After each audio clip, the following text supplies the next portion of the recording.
અલ્પેશ કથિરિયાના નિવેદનને લઈ ઓબીસી નેતા લાલગુમ થયા છે। ઓબીસી નેતા નવગણજી ઠાકોરે કથિરિયાના નિવેદનને વખોડ્યું। ઈડબ્લ્યુએસ અનામત બેઠકોની માંગને લઈ નવગણજી ઠાકોરે કથિરિયાને ચેતવણી આપી દીધી અને ભડકાઉ ભાષણો મુદ્દે કાર્યવાહી કરવાની માંગ કરી।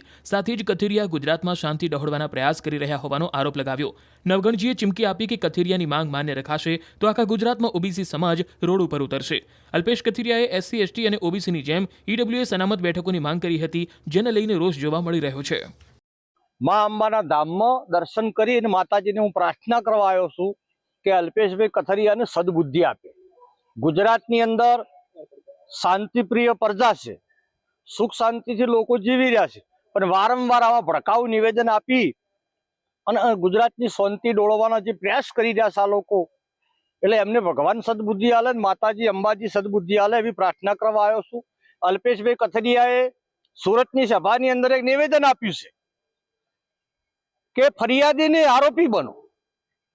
तेनो मतलब एवो छे के असामाजिक तत्वोने प्रोत्साहन आपो।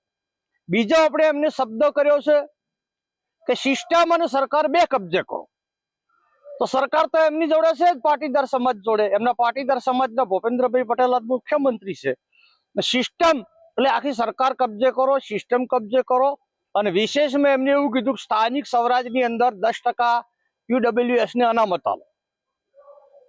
ओबीसी नी अंदर गरीब समाजना लोको, पछात समाजना लोको 27% अनामतना लीधे स्थानिक स्वराजनी चूंटणीओमां जीती अने ग्राम्य लेवलना जिल्ला तालुका लेवलना वहीवटमां भागीदार बने छे। पछात समाज तेमना मोढेथी जे कोळियो छीनवी लेवानी तेमनी वृत्ति छे अने हुं सखत शब्दोमां वसोडुं छुं अने गुजरात सरकारने सखत शब्दोमां समस्त ओबीसी समाज वतीथी हूँ चेतवणी आपू छूं के स्थानिक स्वराजनी अंदर जो 10% ईडब्ल्यूएस ने अनामत आपवामां आवशे तो समग्र गुजरातनो ओबीसी समाज रोड पर आवशे।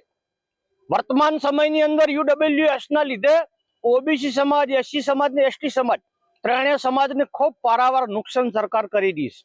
कोई पण भरतीनी अंदर तमे मेरिट जोवो 127 आववा जोईए ओबीसी समाजना, पण आवता नथी। એટલે અમને જે ખીનાખોરી ભરી નીતિ ઓબીસી સમાજ પ્રત્યે અરમાનમય વર્તન અને અલ્પેશભાઈ કથિરિયા વારંવાર જે નિવેદન કરે એના ઉપરથી મને એવું લાગે છે કે સરકાર જ એમના જોડે નિવેદન કરાવતી લાગે છે। એટલે જો ઈડબ્લ્યુએસ ને અનામત આપવામાં આવશે તો સમગ્ર ગુજરાતનો ઓબીસી સમાજ રોડ ઉપર ઉતરશે એવી સખત શબ્દોમાં હું ચેતવણી આપું છું। મા અંબાને પણ પ્રાર્થના કરું છું કે આવા ગુજરાતની શાંતિ ડોળવાના જે પ્રયત્ન કરવાવાળા અસામાજિક તત્વોને તાત્કાલિક કાયદેસર કાર્યવાહી કરીને જેલમાં મૂકવા જોઈએ એ મારી સરકારને વિનંતી છે।